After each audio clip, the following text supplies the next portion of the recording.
We're live. We're live at 5. It's Friday. It is. I'm Paul Wontorek. And I'm Ryan Lee Gilbert. And here we are at Broadway.com headquarters, and we have a fabulous diva here today. I hope she doesn't mind that word, because we like saying it. It's a great word. Yeah, Nicole Vanessa Ortiz of Spamilton. Yes. Who everyone's talking about. It's fantastic. People love that Amazing show. singer. Yeah, absolutely. Big voice.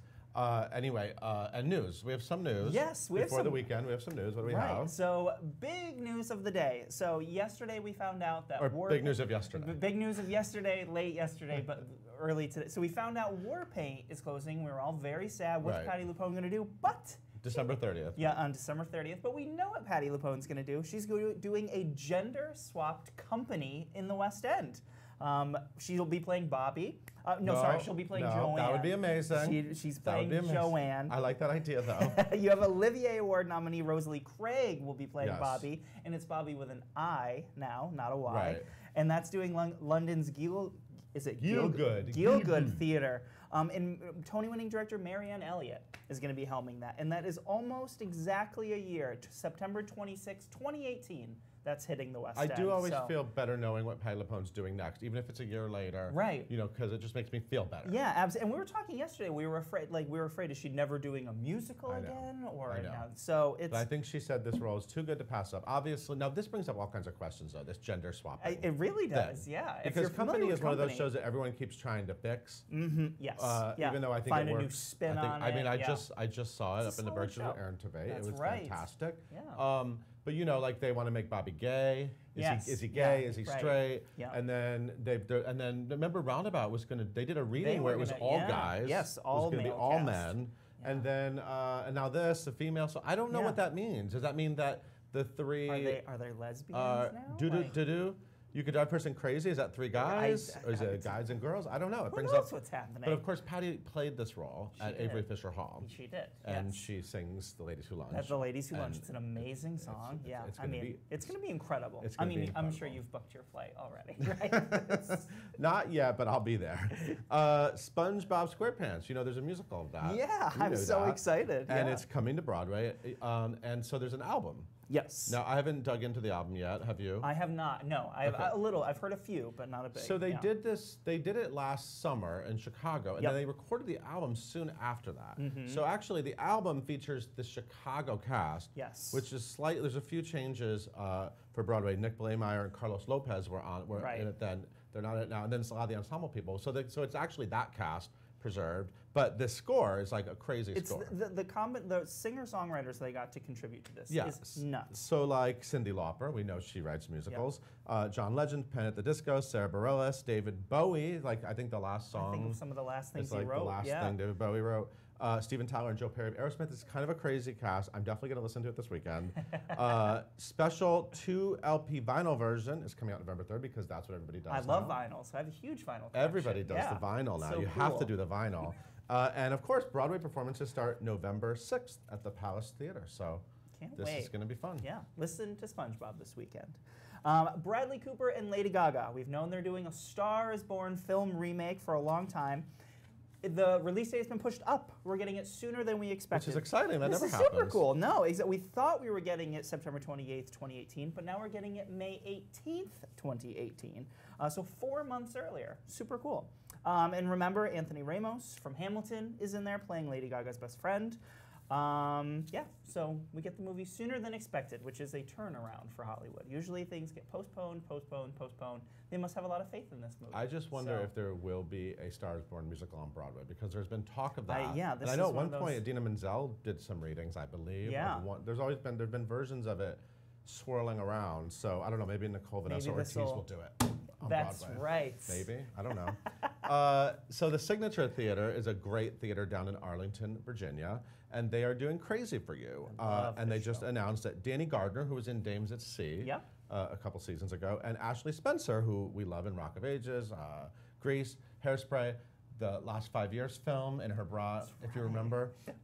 They are playing the leads, and this is running November 7th through January 14th, and it is directed by Signatures Associate Artistic Director Matthew Gardner, and choreographed by Dennis Jones, who just got a Tony nomination, of course, this past year. Holiday. Now, Crazy for You is a hot show right now. I love this show. But let's not forget that there is, because I almost forgot, and they're doing it in February in LA, the Susan Stroman pre-Broadway. I forgot that too. They have not announced who will be in that, but you know, Laura Osnes and Tony Yazbek did it. Are these competing productions I don't know. of Crazy for You? I'm actually wondering. So there's going to be word on that Crazy for You too. So it's going to be Gershwin's always on Broadway. It feels like, right? We just had American in Paris. It's always Gershwin. Yeah. All right, and a few things are live on the site that you can go check out right now. The Terms of My Surrender, that's the Michael Moore show playing at the Belasco. He and director Michael Mayer got Sardi's portraits, and we got some photos of that. Also, the show photos taken by our very own Caitlin McNaney of A Clockwork Orange are available to check out. And there's a new Culturalist Challenge. So Billy Porter, Stark Sands are returning to Kinky Boots. Everyone's super excited. So our question for you is, what other original Broadway stars would you like to see return to the roles that made them famous? We're talking Idina Menzel. We're talking Kristen Chenoweth, Andrew Reynolds, Josh Gad. Yes, Lin-Manuel, Jesse Mueller in 2 different roles, Jenna or Carole King. So lots of great choices. So make sure you go on, fill that out, and let us know what you think. But that's it for news. Awesome. Well, we'll take a quick break. We'll be right back with Nicole Vanessa Ortiz.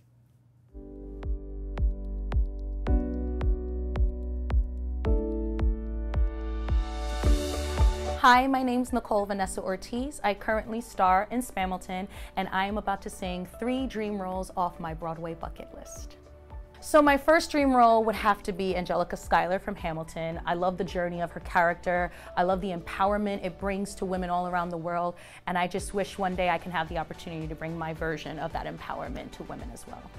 I'm a girl in a world in which my only job is to marry rich. My father has no son, so I'm the one who has the social climb for one. So I'm the oldest and the wittiest, and the gossip in New York City is insidious, and Alexander is penniless. That doesn't mean I want him any less. He's after me because I'm a Schuyler sister that elevates his status side. Have to be naive to set that aside. Maybe that is why I introduce him to Eliza. Now that's his bride. Nice going, Angelica, he was right. You will never be satisfied. I know my sister like I know my own mind. You will never find anyone as trusting nor as kind. If I tell her that I love him, she'd be silently resigned. He'd be mine. She would say I'm fine. She'd be lying. But when I fantasize at night, it's Alexander's eyes as I romanticize what it might have been if I hadn't sized him up so quickly. At least, my dear Eliza's his wife. At least I keep his eyes in my head. Throw your rocks at me. Baking a pie is easy, if you know how. I'm still standing. If only life were as easy as pie.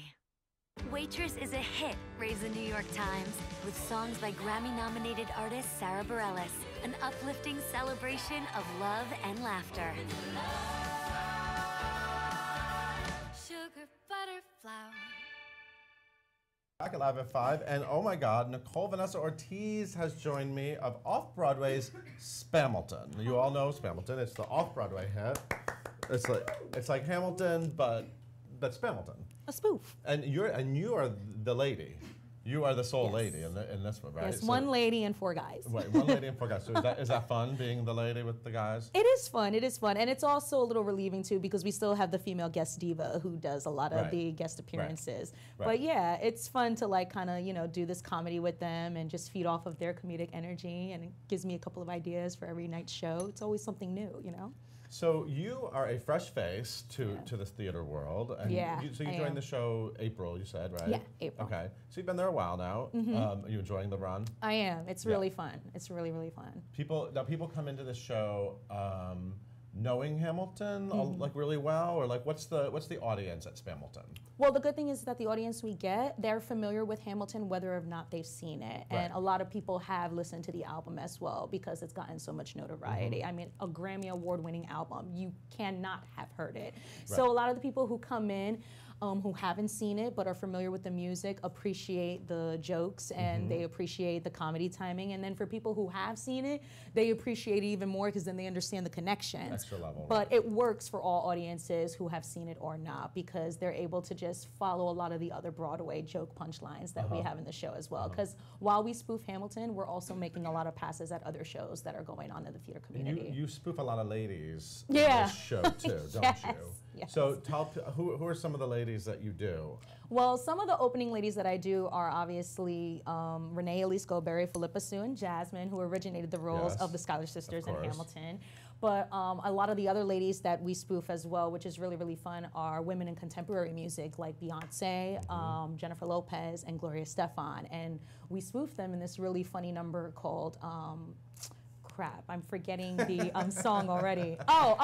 It's Take a Break. And we basically mash up that melody from Hamilton, and it's basically these three women trying to persuade Lin-Manuel to work with them and take a break from theater so they can get a hit while using his name. Right. So it's a Right. really nice seduction comedy skit that goes on in the show. And I mean, the guy who plays Lin-Manuel Miranda, Dan, he's so good Yeah, at he was also here. capturing, at capturing the responses to these women. So it makes it really, really easy to enjoy. Which of those ladies is the easiest for you to do? Well, because I'm more contemporary music when it comes to the theater world, Beyonce is definitely one of the funnest ladies for me to impersonate. But Gloria and J-Lo are also really, really fun too, you know, because I can tap into, you know, my Latin side and kind of give them a little spice.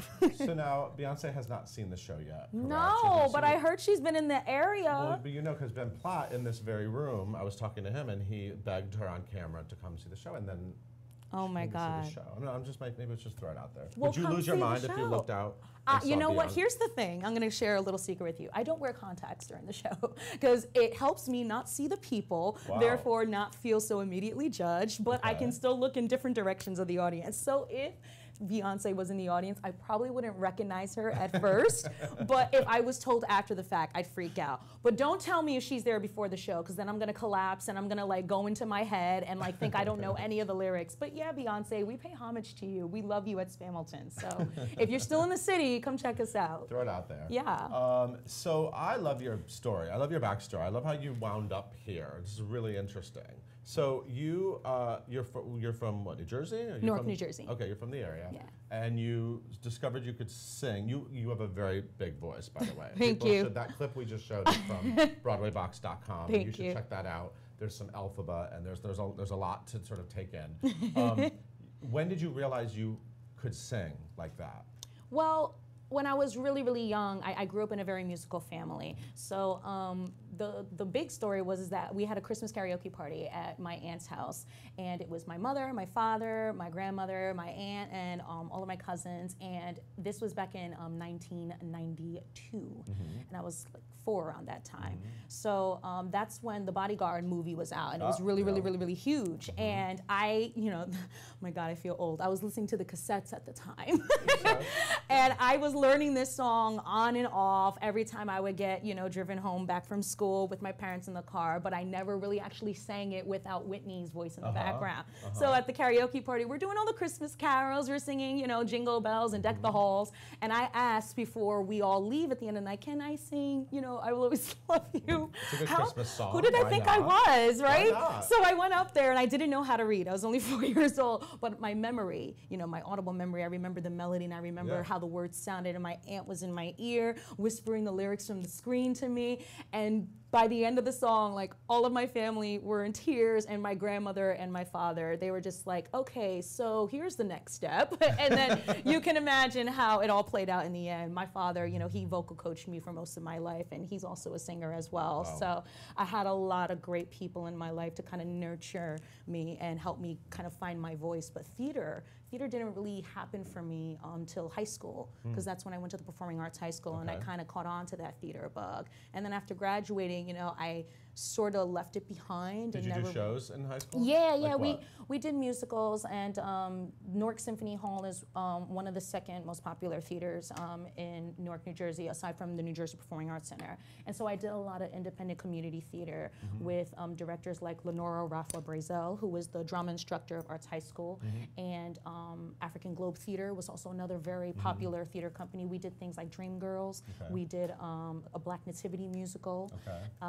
We also did like a lot of gospel comedy. So, you know, I got a lot of comedy. gospel comedy. Yeah, Okay. kind of like I'm down what with you that. see Medea do when Tyler Perry Okay, does a lot of his yeah, stage yeah, plays. We had, you know, versions of that in the city of Newark. Amen's Corner was like one of my first gospel comedies that we did for a musical. But yeah, there's so many things that I can mention, and that kind of got my feet wet with the theater world. But then after I graduated, I stuck to just contemporary music Yeah. and doing live concerts, and I never really revisited theater until 2016, until I was picked up for a workshop for Smokey Joe's Okay, Cafe. so wait, let's pause for a minute because I saw you on Wendy Williams. Ah!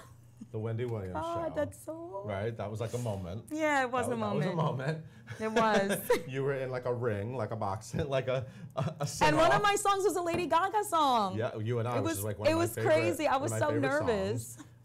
And so you won. Wendy had a competition. Yeah, What yeah, you she call it? did. Next Great Voice. Yeah, Wendy Wendy's wins Next Great Voice, yeah. And you won. Yeah. And so that was exciting. It was super Was exciting. that like a good, nice little boost? Like, Well, it was a great boost because it allowed me to finally work with producers in the studio out in LA, people who worked with some of the biggest names, people who wrote with some of the biggest artists. And so it was a great semi-crash course into what it's like to do a long studio session, doing repetitive takes. I mean, I was close to, I would say I was in there for at least 18 hours straight before I flew back. But it was the best time of my life. And my husband was out there with me, and he's looking at me in the booth. He was like, how are you still awake? Because I only got 1 hour nap Oh my before we God. kept going back into the booth Stop, to no. do my demo prize. I won the prize to be able to do a demo song with Okay. Vince Erber. So we were going back in, and I was raspy and all, but you know, like in the pop world, it's good to sound raspy and imperfect when you're doing takes. So I was just embracing that moment because I'm so used to like needing to sound somewhat perfect or bright, but it was good. It was like a raspy good. So we Yeah. were doing all these takes, and I was learning so much from the songwriters. One of the songwriters was Tony Martinez and Goldie Sharpshooters. They are well-known ghostwriters in the industry, and when I say they're gifted, I mean they're supernaturally gifted. I look forward to the future and hopefully reconnecting with them too. And thanks to Wendy Williams, I had that experience. so how did you? So you ended up in the workshop of Smokey Joe's Cafe. So Smokey Yes. Joe's Cafe is sort of on a track to come back to Broadway. Maybe they did a workshop right with Wayne Brady. Yes, Right? and Yeah. it was with John Rando as the director, Right. and so when we went in for the So lab. how'd you get into that? How did that happen? Well, I got into that because before going into Smokey Joe's lab, I was doing a lot of shows at the Apollo Theater. And so a lot of the... Winning.